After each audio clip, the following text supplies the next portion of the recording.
Jumpa lagi di channel Kerot Susu. Novel Dokter Jenius Fang Qiu. Bab 463. Dari kejauhan, Ling Xiuqi mengangkat Ling Tianxiao yang terluka parah dan baru saja bangun dari koma dan berdiri dengan sesepuh yang juga terluka parah, serta pria besar dengan temperamen buruk. Mereka semua dikalahkan oleh Fang Qiu. Sisa keluarga Ling ada di sekitar 4. Leluhur tua, kamu harus membalaskan dendamku. Ling Tianxiao menutupi dadanya dengan tangannya, wajahnya biru karena kesakitan, dan setiap kata yang dia katakan bisa menyebabkan rasa sakit yang luar biasa padanya. Dia pasti akan membalas kita. Penatua keluarga Ling memfokuskan matanya pada tripod batu, dari mana ki internal terus-menerus meletus, mengatakan, ketika leluhur tua menang, aku pasti akan membunuh itu dan merobek tubuhnya. Pria besar itu juga berseru, ya, aku akan memotong kakinya. Ling Xiuqi juga berkata dengan tegas, leluhur tua pasti akan menang. Leluhur tua sudah memenangkan John Du sekali. Meskipun John Du memalsukan cederanya, pertempuran itu juga membuktikan bahwa dia bukan tandingan leluhur tua. Kali ini dia pasti akan mengalahkan John Du. Tidak hanya mereka berempat, tetapi semua orang dari keluarga Ling juga memiliki keyakinan pada leluhur tua. Di mata mereka, lelaki tua itu tak terkalahkan. Belum lagi di Provinsi Gansu, bahkan jika mereka melihat ke seluruh dunia, orang tua itu juga berada di peringkat 10 ahli. Mereka belum pernah melihat orang yang lebih kuat daripada orang tua itu. Meskipun pria misterius ini cukup mengesankan, tidak mungkin dia bisa bersaing dengan pria tua itu. Tidak ada keraguan bahwa semua orang dari keluarga Ling ketakutan setelah melihat kekuatan tempur Fang Qiu yang mengerikan. Karena itu, semua harapan mereka tertuju pada leluhur tua mereka. Mereka berharap dia bisa menang. Di tripod batu, energi ki di sekitar 2 orang meletus, menebas dengan liar ke semua sisi seperti bilah di penggiling daging. Di bawah letusan dan dampak energi ki yang mengerikan, tripod batu yang tebalnya sekitar 50 cm penuh dengan lubang dalam waktu kurang dari 1 menit. Orang-orang di luar tidak bisa melihat kondisi tripod batu sama sekali. Di mata semua orang di keluarga Ling, tripod batu itu tetap sama tanpa ada perubahan. Ledakan. Namun, saat berikutnya, suara gemuruh terdengar tiba-tiba. Di tripod batu, Fang Qiu menyalurkan semua kekuatannya, melambaikan tangan kanannya dan bertabrakan dengan pukulan mematikan pria tua itu dengan keras. Saat tinju mereka bertabrakan, energi ki yang menjadi sangat tidak stabil selama pertempuran tiba-tiba pecah seperti bom atom. Ditambah dengan tabrakan di antara keduanya, kekuatan yang lebih kuat meledak dari tinju mereka. Tiba-tiba, seolah-olah bom yang terkubur meledak di tripod batu itu. Dalam sekejap, tripod batu yang sangat besar hancur oleh kekuatan. Semua bagian dari tripod terbang keluar. Tripod batu besar, yang telah menjadi landmark keluarga Ling selama beberapa dekade, hancur dalam sekejap mata. Dari kejauhan, semua rahang orang jatuh. Mereka hanya bisa melihat bahwa seorang pria baru saja menarik tinjunya dan berdiri tegak di tempat di mana semua batu berserakan. Berseberangan dengan sosok ini, orang lain terlempar oleh pasukan dan kecepatan jatuhnya jauh lebih cepat daripada batu yang jatuh di udara. Pria itu jatuh dengan berat di dinding luar sekitar 25 meter jauhnya. Pria itu ternyata adalah leluhur tua keluarga Ling. Puff, saat pria tua itu mendarat di tanah, wajahnya sangat merah, dan dia membuka mulutnya, mengeluarkan darah. Sepertinya dia terluka parah. Setelah melihat mereka berdua, semua orang di keluarga Ling tercengang. Ling Tianxiao yang baru saja bangun dari koma akibat cedera serius tidak bisa membantu menunjukkan sedikit panik di wajahnya. Dia bahkan mulai mundur dan hendak melepaskan tangan Ling Xiuqi yang sedang memeganginya, siap untuk melarikan diri. Fang Qiu hanya berdiri di sana, menatap pemuda yang terluka parah itu, berkata, kamu ingin lari. Kemana kamu bisa pergi? Saat dia mendengar apa yang dikatakan Fang Qiu, harapan terakhir Ling Tianxiao hancur. Ling Tianxiao bahkan tidak berbalik. Dia sangat ketakutan sehingga dia merasa lututnya mulai lemas dan kemudian jatuh ke tanah. Wajah yang tadinya sangat arogan sebelumnya ternyata sangat ketakutan hari ini. Dia sangat takut sampai menangis. Sisa keluarga Ling tidak berani bergerak. Pada saat ini, mereka akhirnya mengerti. Apa yang mereka provokasi bukanlah seorang praktisi seni bela diri biasa, bukan orang yang cukup bodoh untuk ingin menjatuhkan seluruh keluarga Ling dengan kekuatannya sendiri, tetapi seorang iblis, iblis tertinggi yang mampu menghancurkan seluruh keluarga Ling. Ling Tianxiao jatuh ke tanah dengan ngeri dan merangkak ke sudut dengan air mata di wajahnya, memegang pilar batu bundar seperti anak kecil yang dirugikan. Menghadapi pilar, dia bahkan tidak berani menatap Fang Qiu. Swoosh! Melihat Ling Tianxiao bertindak seperti ini, Fang Qiu tidak ragu dan tidak menunjukkan belas kasihan, bergegas kepadanya. Orang-orang lain, bahkan ayah Ling Tianxiao, Ling Xiuqi, tidak berani bertindak ceroboh, jadi dia hanya bisa menonton apa yang akan dilakukan Fang Qiu. Po! Fang Qiu meraih Ling Tianxiao dan mengangkatnya dengan satu tangan, lalu menggerakkan tangan kanannya untuk menyerang perut bagian bawah Ling Tianxiao, menghancurkan dantiannya dan menghancurkan meridiannya. Tidak ada darah bagi Ling Tianxiao untuk menyemburkan lagi. Kulit Ling Tianxiao menjadi pucat. Dia jatuh ke tanah, tak bergerak seolah-olah dia mati rasa dan tidak bisa merasakan apapun. Setelah itu, Fang Qiu berbalik dan melihat semua orang yang berada tepat di belakangnya sebelumnya tetapi sekarang berdiri lebih dari 10 meter. Baca bab lebih lanjut tentang Veip Novel. Fang Qiu berkata, sekarang beri aku penjelasan. Tuan rumah keluarga Ling datang ke Fang Qiu sambil mengangkat orang tua yang terluka parah dan muntah darah. Menghadapi Fang Qiu, leluhur tua mengambil napas dalam-dalam dan berkata, terima kasih atas rahmatmu dan tidak membunuh setiap keluarga saya. Dia kemudian memberi isyarat kepada Ling Xiuqi. Ling Xiuqi tidak berani ragu, dengan cepat mengambil kartu bank dari saku celananya, dan menyerahkannya kepada Fang Qiu.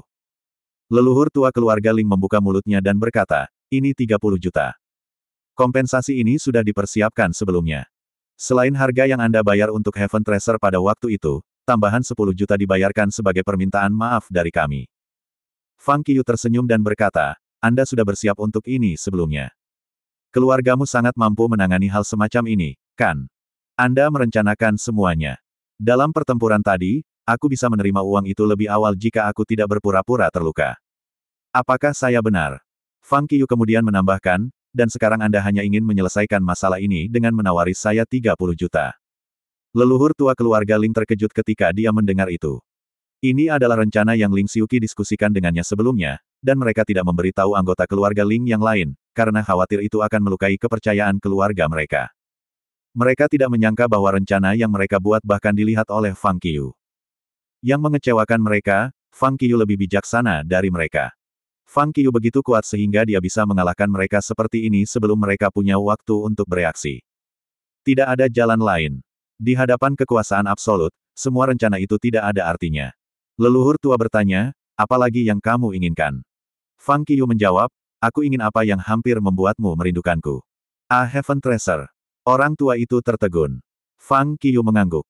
Iya. Orang tua keluarga Ling segera menggelengkan kepalanya dan berkata, tidak. Tidak mudah menemukan harta karun surga dan harta karun bumi di dunia ini. Jika kami memiliki surga harta karun, mengapa kami harus bersaing dengan Anda di pelelangan? Maka tidak ada jalan lain. Fang Qiu menggelengkan kepalanya. Matanya menjadi dingin, dan dia siap untuk bergerak. Bahkan, Fang Qiu sengaja menekan mereka. Dia bahkan tidak ingin melakukan apapun. Bagaimanapun, dia sudah membalas dendam. Selain itu, dia telah mengalahkan seluruh keluarga Ling. Orang-orang di depannya ini hanyalah sekelompok pecundang. Oleh karena itu, bahkan tampaknya Fang Qiu akan bergerak, niat sebenarnya adalah untuk menekan mereka untuk melihat apakah mereka memiliki harta karun surga atau petunjuk tentang harta karun surga. Seperti yang diharapkan Fang Qiu, ketika pria tua itu melihat niat membunuh di mata Fang Qiu, wajahnya berubah, dan dia segera berteriak, tunggu. Fang Qiu berhenti. Leluhur tua ragu-ragu untuk sementara waktu dan kemudian berkata, saya memiliki buku harta karun yang dapat menemukan surga bendahara dan bendahara bumi. Betulkah? Fang Qiu terkejut tapi dia tidak menunjukkannya. Matanya masih dingin. Leluhur tua berkata, iya. Fang Qiu mengangguk dan berkata, baiklah. Jika itu benar, aku akan mengampuni kalian semua. Tunggu sebentar, kata leluhur tua, dan kemudian segera berjalan ke hutan bambu di belakang loteng. Setelah beberapa saat, leluhur tua kembali dengan sebuah buku kuno. Ke depan, leluhur tua menyerahkan buku kuno kepada Fang Qiu. Ini dia. Semua orang di keluarga Ling terkejut. Mereka belum pernah mendengar bahwa leluhur tua memiliki buku harta karun semacam ini. Jika itu benar, mengapa keluarga Ling belum kaya? Jika mereka memang memiliki buku semacam ini, mereka harus melakukan perjalanan keliling dunia untuk mencari harta karun surga dan harta benda bumi. Mengapa mereka harus berebut untuk Mei Live di rumah lelang? Dan mereka tidak akan memprovokasi pria misterius itu. Semua orang di keluarga Ling bingung. Fang Qiu mengambil buku kuno dari orang tua itu, membukanya, dan membacanya sepintas lalu. Kemudian dia menemukan bahwa baik kertas maupun catatan dan tinta pada buku itu tidak palsu. Ini memang buku harta karun kuno. Menutup buku kuno, Fang Qiu mengangguk dan berkata, bagus. Itu dia. Aku akan meninggalkanmu sendirian. Setelah itu, Fang Qiu berbalik dan pergi. Begitu Fang Qiu berbalik dan pergi, sedikit kejahatan tiba-tiba melintas di mata leluhur tua. Namun, Fang Qiu kebetulan menangkapnya. Tapi dia tidak mengatakan apa-apa. Dia hanya mendengus, terbang menjauh. Melihat Fang Qiu pergi, Ling Xiuqi segera memerintahkan para pelayan untuk membersihkan medan perang. Dia kemudian membawa orang-orang lain dari keluarga Ling dan Ling Tianxiao yang kungfu-nya dihancurkan untuk mengikuti di belakang leluhur tua. Mereka pergi jauh-jauh ke hutan bambu di belakang loteng. Di hutan, ada ruang bawah tanah yang besar. Biasanya, leluhur tua akan memisahkan diri dari dunia luar dan berlatih di sini. Segera, sekelompok orang datang ke ruang bawah tanah. Mereka memblokir semua lorong di ruang bawah tanah. Ling Xiuqi bertanya, "Leluhur tua, apakah benar bahwa Anda memberinya buku harta karun?" Leluhur tua mengangguk, "Itu benar." Ling Xiuqi tersenyum kecut, "Kenapa? Anda tidak harus memberikannya padanya. Dengan buku itu, selama kita menemukan surga harta karun, kita dapat membantu memulihkan kungfu Tianxiao. Jika kami dapat menemukan keduanya, kekuatan Anda juga akan ditingkatkan lagi. Pada saat itu, keluarga Ling kami akan menjadi lebih kuat." Sang leluhur mendengus dingin dan berkata, Meskipun buku itu asli, itu hanyalah sisa. Setelah saya mendapatkannya secara kebetulan, saya juga mencoba berlatih, tetapi saya tidak mendapatkan apa-apa sama sekali." Semua orang tahu niatnya ketika mereka mendengar itu. Leluhur tua bergidik, dan wajahnya tampak muram. Dia terlihat agak jahat dan mengucapkan kata demi kata. "Selain itu, aku ingin menggunakannya untuk membunuh keparat itu." Terima kasih masih bersama channel Carrot Susu. Bab 464. Di ruang bawah tanah hutan bambu, semua orang bingung ketika mereka mendengar apa yang dikatakan leluhur tua. Bagaimana cara menggunakan buku harta ini untuk membunuh lelaki misterius itu? Ling Xiuqi bertanya. "Leluhur tua, apa maksudmu?" Leluhur tua mendengus dan berkata, Meskipun buku harta itu benar, itu setara dengan limbah karena pemiliknya tidak bisa mengolahnya. Namun, bisa memahami lokasi harta karun surga dan harta bumi cukup untuk menutupi kerugiannya. Jika kita diam-diam membocorkan berita John Doe yang memiliki buku harta karun yang dapat menemukan surga bendahara dan bendahara bumi, apakah Anda berpikir apakah itu akan menyebabkan seseorang dengan kekuatan yang lebih tinggi menginginkannya? Pada saat itu, sebelum leluhur tua selesai berbicara, semua mata orang berbinar. Secara khusus, Ling Tianxiao, yang telah dilucuti kungfu-nya, tiba-tiba mengangkat kepalanya. Ada ledakan kegilaan di matanya yang suram. Kulitnya bahkan lebih ganas. Ling Tianxiao meraung, "Bunuh dia, bunuh dia." Ling Xiuqi bergegas maju untuk menghiburnya. Leluhur tua memandang Ling Tianxiao dengan kasihan, berkata, "Tianxiao, Anda dapat yakin bahwa saya pasti akan menemukan cara untuk menyembuhkan Anda.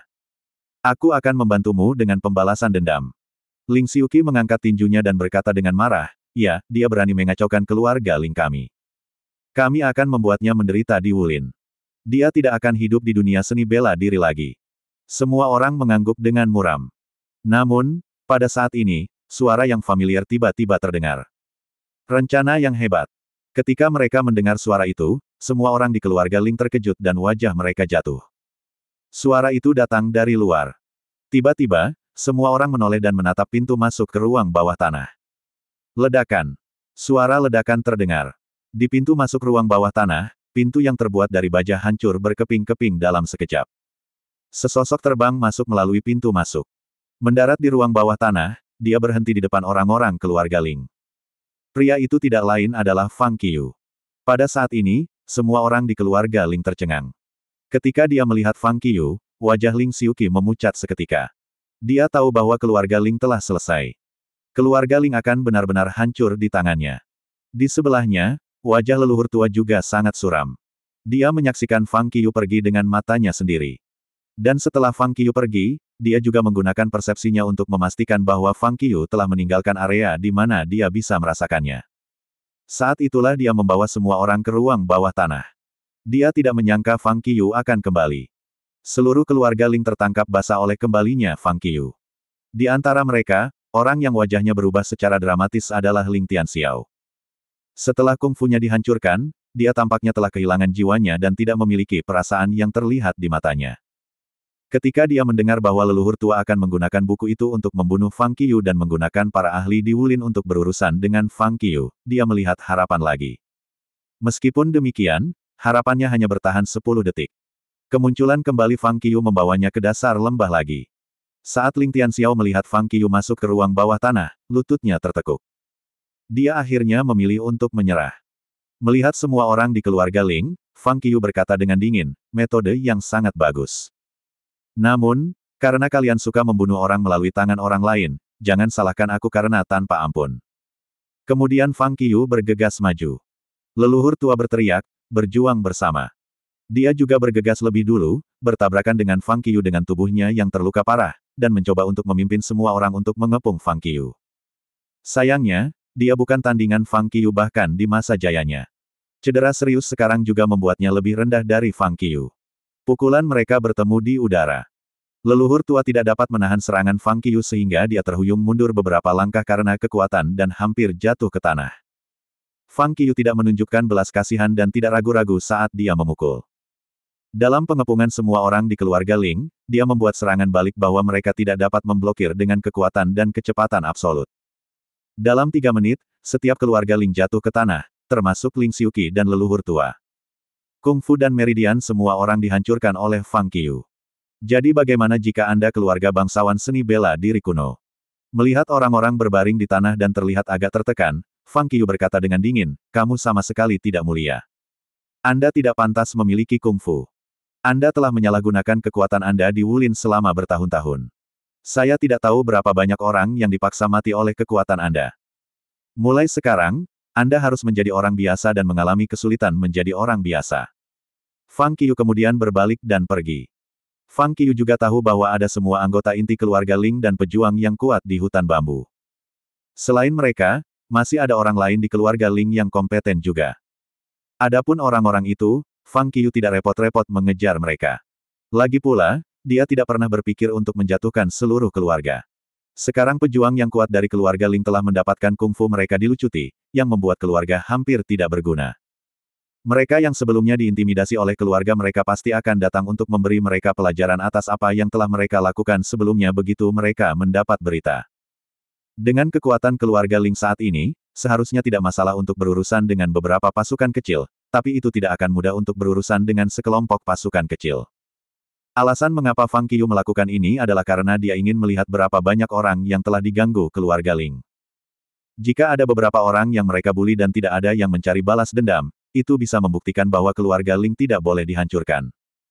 Tetapi jika mereka telah memprovokasi begitu banyak orang, keluarga Ling hancur, dan Fang Qiyu bahkan tidak perlu mengambil tindakan apapun. Meninggalkan keluarga Ling, Fang Qiyu berlari liar di pegunungan dan hutan, mengambil rute yang sama seperti yang dia dapatkan di sini sebelum kembali ke kota Lingxia. Di tengah perjalanan, tiba-tiba teleponnya berdering. Didi. Selama lari cepat, Fang Qiyu mengeluarkan ponselnya dan melihatnya. Itu adalah pesan teks dari kelompok program dokter pengobatan Tiongkok muda. Judulnya adalah daftar 30 kontestan yang lulus penilaian hari ini. Fang Qiyu berhenti untuk membaca pesan teks. Tempat pertama yang menarik perhatian pada awalnya adalah tidak diragukan lagi nama Fang Qiyu, diikuti oleh tempat kedua, Luo Jie, yang adalah murid dari Dr. Sucicu. Di belakang mereka adalah keturunan dari 4 keluarga terkenal, Li Sanxiao, Leng Wenzuo, Gu Shaoyu, dan Chen Ziju. Membaca dengan cermat, Fang Qiyu menemukan bahwa Jiang Miaoyu juga masuk dalam 30 besar. Meskipun dia jatuh ke bagian bawah dan peringkat ke-16, itu bagus baginya untuk memasuki babak berikutnya. Setelah membaca pesan itu, Fang Qiyu segera memanggil Jiang Miaoyu. Dia tahu bahwa Jiang Miaoyu pasti khawatir karena dia tiba-tiba pergi, jadi lebih baik memberitahunya bahwa dia aman dan memberi selamat padanya. Panggilan berhasil dihubungi. Jiang Miaoyu menjawab dalam hitungan detik. Halo. Fang Qiyu berkata dengan bercanda, bagus. Anda masuk ke dalam 30 besar. Selamat. Sekarang kami mendapat 2 hal baik terjadi di rumah kami. Jiang Miaoyu mendengus dan berkata, Anda tidak membantu saya menipu. Saya sangat marah sekarang. Fang Qiyu tertawa dan berkata, haha. Jika saya menipu untuk Anda akan benar-benar marah, bukan? Saya tahu Anda memiliki harga diri Anda. Ngomong-ngomong, Anda juga keturunan keluarga pengobatan Cina, dan Anda juga magang dari dokter yang sangat ahli dan cucu dari dokter kudus. Bahkan jika saya ingin, Anda tidak akan pernah membiarkan saya membantu Anda menipu. Jiang Miaoyu merespons secara alami, tentu saja. Tetapi penolakan saya adalah satu hal, apakah Anda melakukannya atau tidak adalah hal lain. Tidak tahukah kamu, bahwa keikhlasanlah yang paling penting? Saya tidak melihat ketulusan Anda sama sekali, jadi saya sangat marah sekarang. Fang Qiyu tertawa. Aku ingat bahwa aku menawarkan diri untuk membantumu menipu di depan dua kamera. Jiang Miaoyu mendengus. Itu tidak masuk hitungan, semua orang tahu itu lelucon. Jika Anda serius, apakah Anda akan begitu kurang ajar? Fang Qiyu memikirkannya dan berkata, bagaimana dengan ini? Saya akan membawa sesuatu yang lezat kembali untuk Anda. Bisakah Anda memaafkan saya saat itu? Jiang Miaoyu berkata dengan gembira, ya, itu akan dilakukan. Jika ada sesuatu yang enak saat kamu kembali, aku akan memaafkanmu. Oke, sampai jumpa malam ini. Fang Qiyu menutup telepon sambil tersenyum.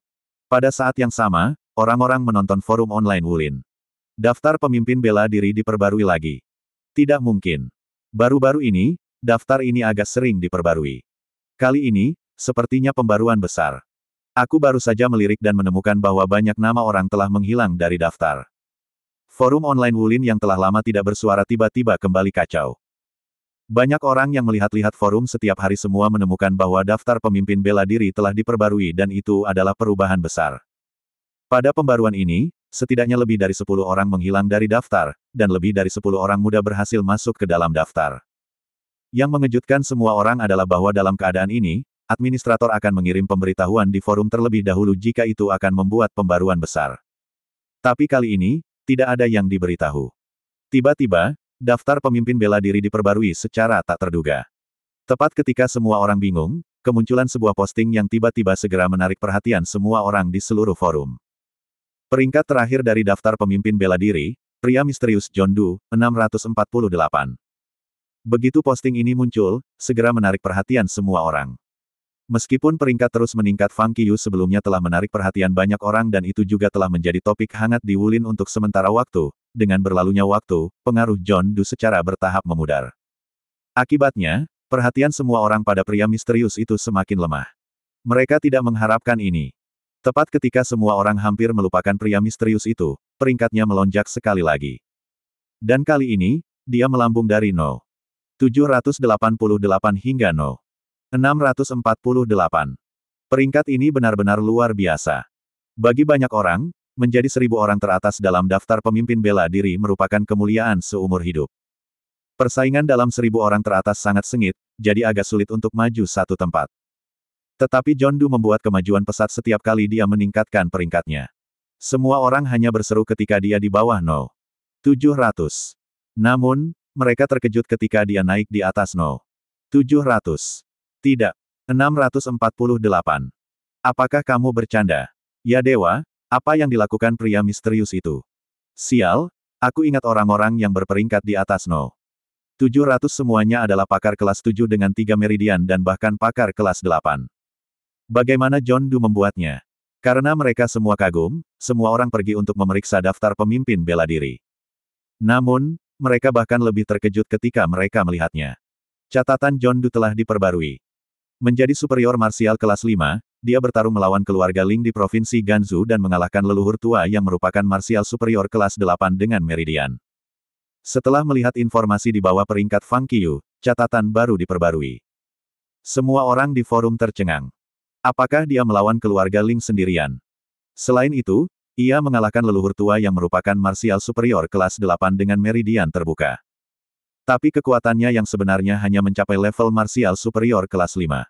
Ya dewa, apakah pria misterius itu adalah manusia yang sebenarnya?